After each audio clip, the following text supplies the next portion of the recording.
Hello everyone, I am standing at the start of the road for the Kaena Point Trail. So I'm hiking out to Kaena Point today on the Mokuleia side on the north shore of Oahu to meet Dr. Lindsay Young, who is going to tell us about the ecological conservation efforts that she has been working on extensively for the last several years up in this special location. So I'm going to go along the trail now and then meet Dr. Young, and we're going to learn more about the ecology and natural history of this place.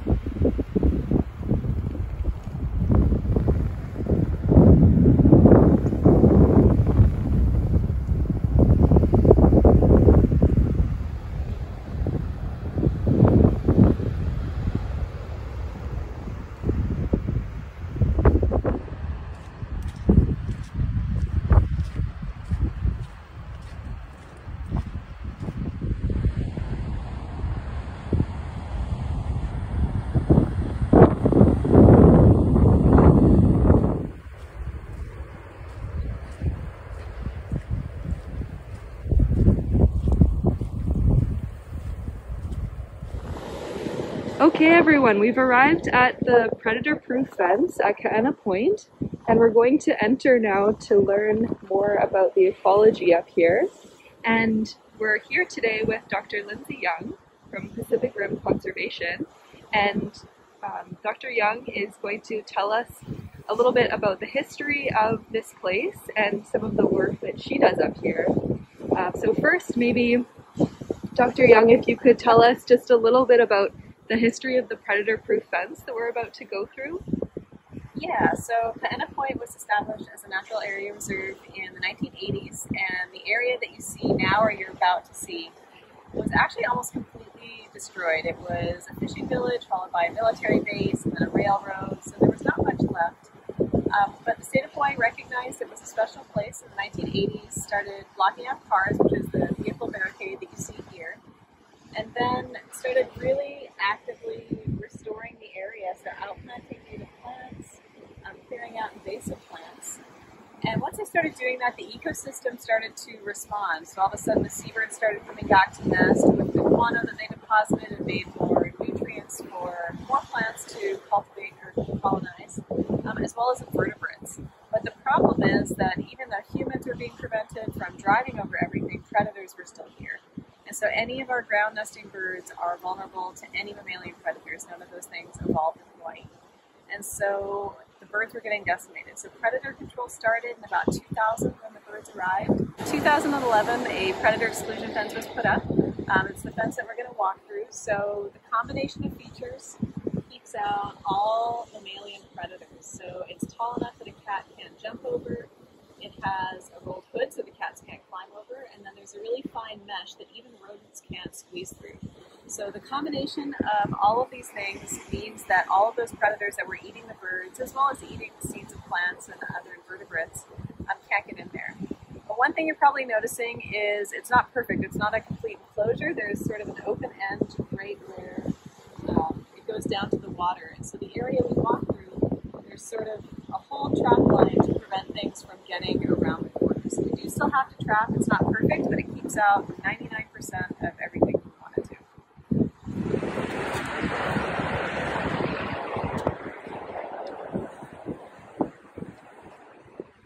Yeah, so as we go, we'll use all the mud here to see if there's any cats or mongoose or anything that may have come around the edge. So we sort of use the sand and the puddles and the mud to our advantage to see if anything's gotten in.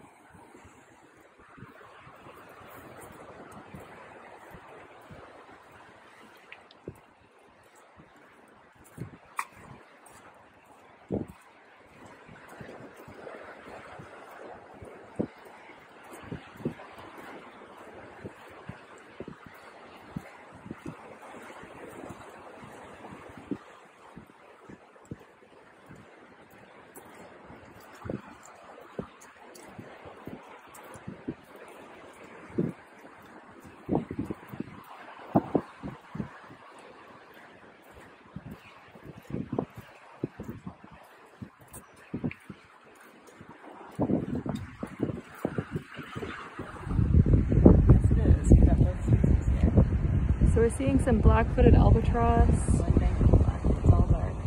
by the tower.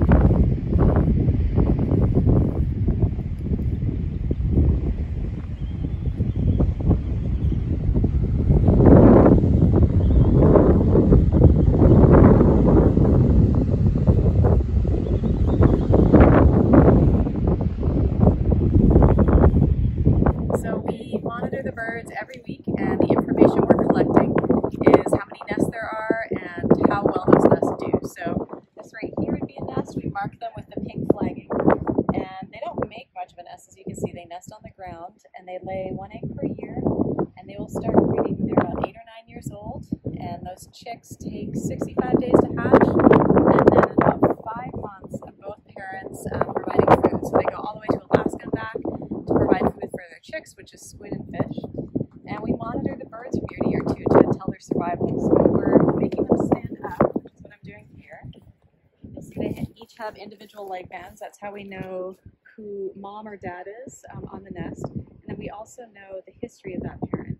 So I could look up in a database and tell you when that bird was banded, what its gender is, who its mates have been, how many chicks it's produced. And it lets us know the health of the colony and just the general ecosystem function of how long these guys are here and what they're contributing to it. So you can get a lot by just doing a simple marker capture, going out once a week, seeing who's here, and then the data you get over time lets you unlock the secrets of what's happening. So are there any general trends you've been noticing over the last couple of years with the population? Or? In general, these guys have been increasing. A lot of that is due to immigration, which is new birds coming in, but they also have higher reproductive success. They're able to fledge more chicks. And the birds here, we've done a lot of tracking at sea, so putting little GPS devices on. They go to different locations than birds in the Midway and the other northwestern Hawaiian Islands. So they're utilizing different oceanographic resources.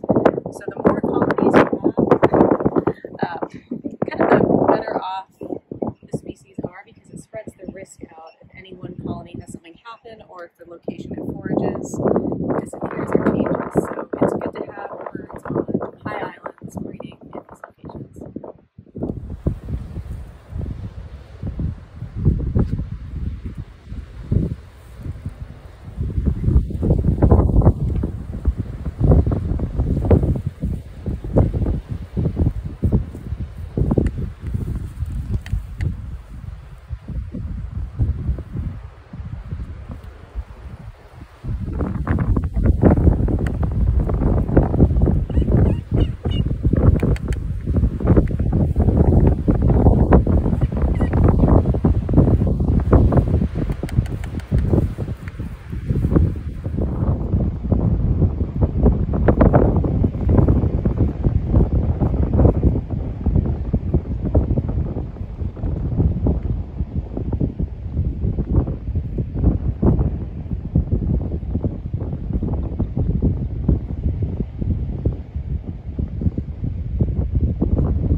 So these albatross parents here are switching pairs.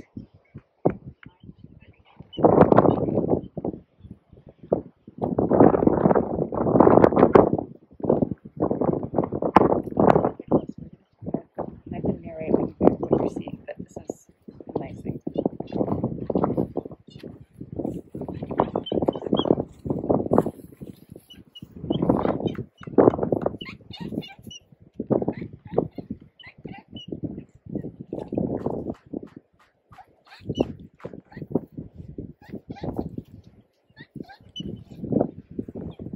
So with all albatrosses, both parents, the male and the female, take care of the egg, and after female lays her egg, she goes out to sea for 3 weeks to replenish her energy, and so the male that chicks are almost hatching. They've been incubated for the last 65 days. The male and female are times, and what you're seeing is a mate coming in to change up in the nest. And we can't tell males and females apart. They have the same markings, they're not the same size, but we do know their gender based on taking DNA samples. So the bird that's coming in, that's actually the female that just came in, and her male's in the nest. So she is saying, and this is reinforcing their parent. Birds will mate for life. We have some parents here. This is the 19th year doing this. They've been together for a long time. And this is where they make babies. So this is called alpha breeding. And this bird might be here for a couple hours and physically have to move its mate off the nest. Their urge to incubate is that strong.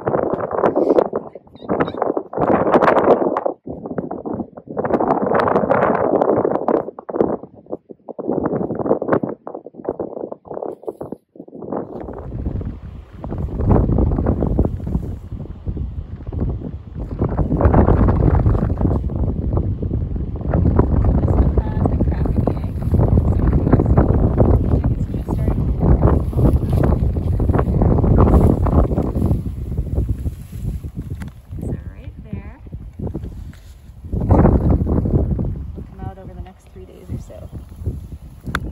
Oh, amazing.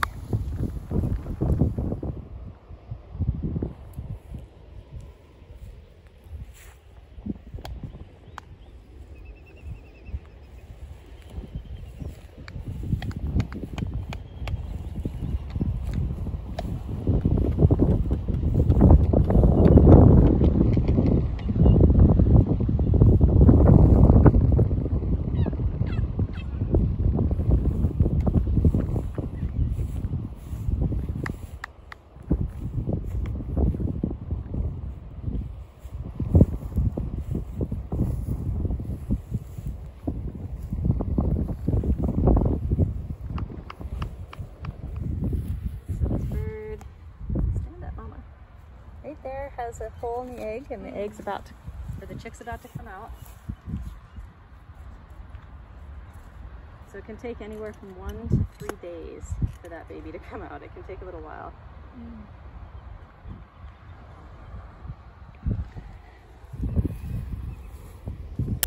Oh, brand new baby. Yay! Oh, wow.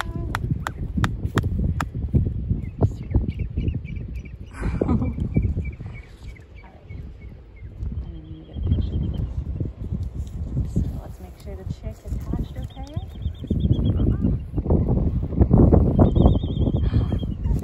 So we check to make sure that all the egg bits are off and that the chick is drying out and calling to mom. That's how it's good. Looks good. Sorry. So here we see the egg all the way beside the parent. The chick now, and there it is.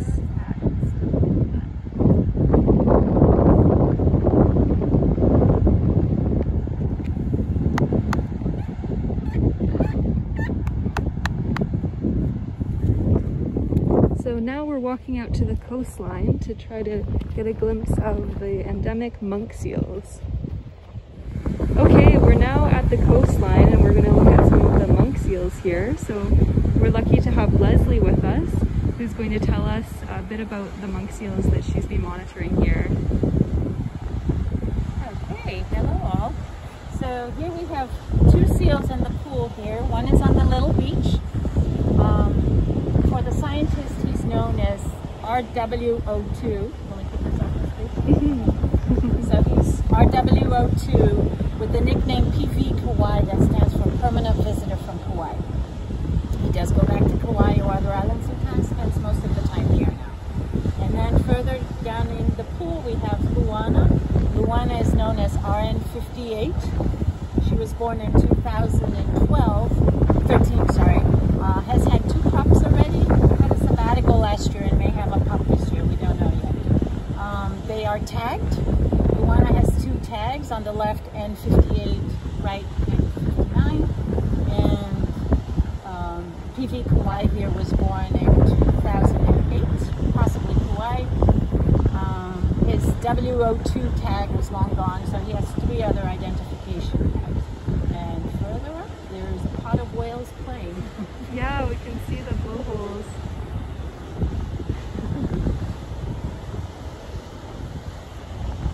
So how many monk seals regularly call this their residence, and how many visitors would you say? They're all visitors.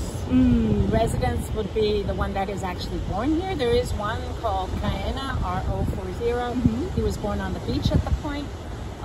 He tends to spend most of his time. This elevated pool is actually called Kaena's Pool. It's one of his favorite spots. All the others, they come and go. They come crisscross islands, so it's hard to tell. Right. Last year, I counted 36, I think, individuals. So individual seals throughout the year, seen here at Kaena Point only, not on the whole island, just here inside the park. And seen only by me.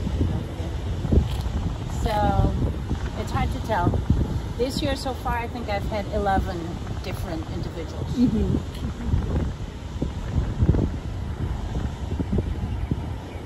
Great, thank you so much.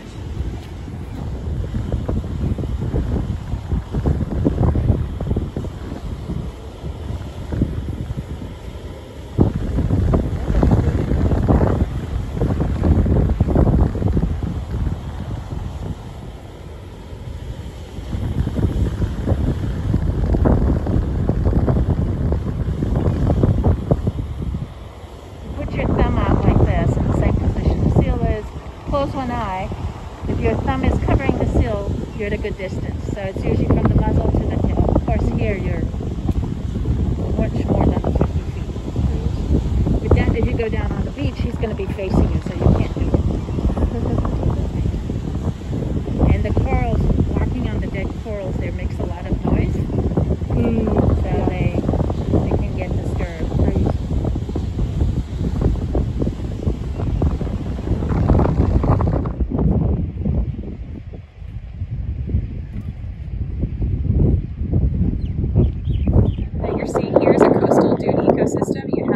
Plants that are low in stature, they're adapted to a high salinity, high wind environment, and they're used to kind of living in an extreme condition.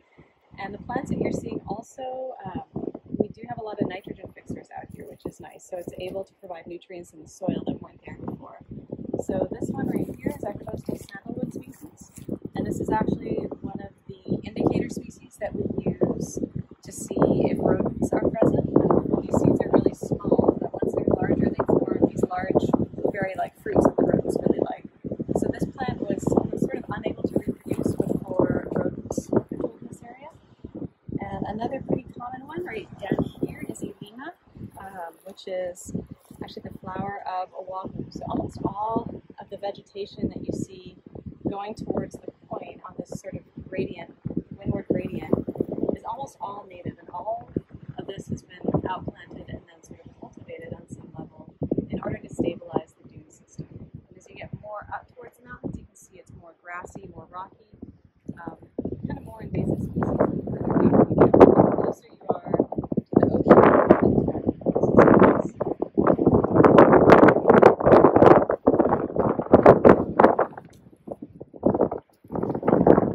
So Dofad and our team did some restoration here, a lot of Naupaka. I think most of it is Naupaka. Yokai down there has been there from previous seasons. and I think they're doing a diagonal to make sure that there's a windbreak for it. So the direction that they've moved this is intentional. It looks a little odd because it's kind of across the field, but it's to prevent the wind from. This grass is protecting them without putting the fences up. That makes sense. Yeah, that's really covered. So we're just at the gate here, leaving the predator-proof fence.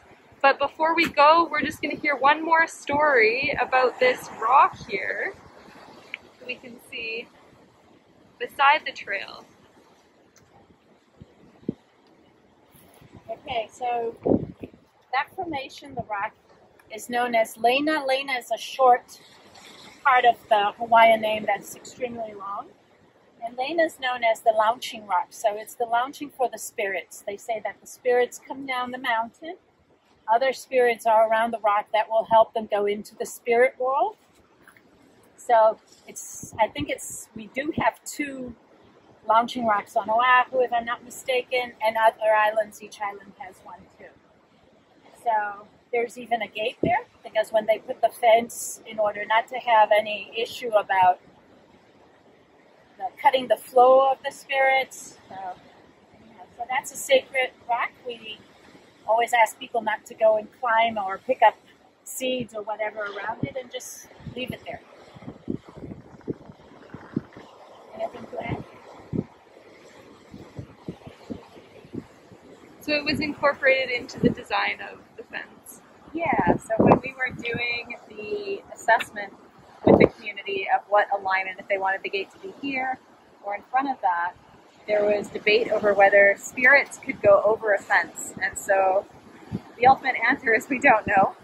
And a compromise that the community reached was, we'll have the fence end where it does now, but we'll have a 3rd gate right by the Lena. So if the souls cannot go over a fence, they can go through the gate. So there's actually a 3rd gate that's a little hard to see from here, right above that, called the Spirit Gate, so that spirits don't get stuck outside the fence on their way to the afterlife.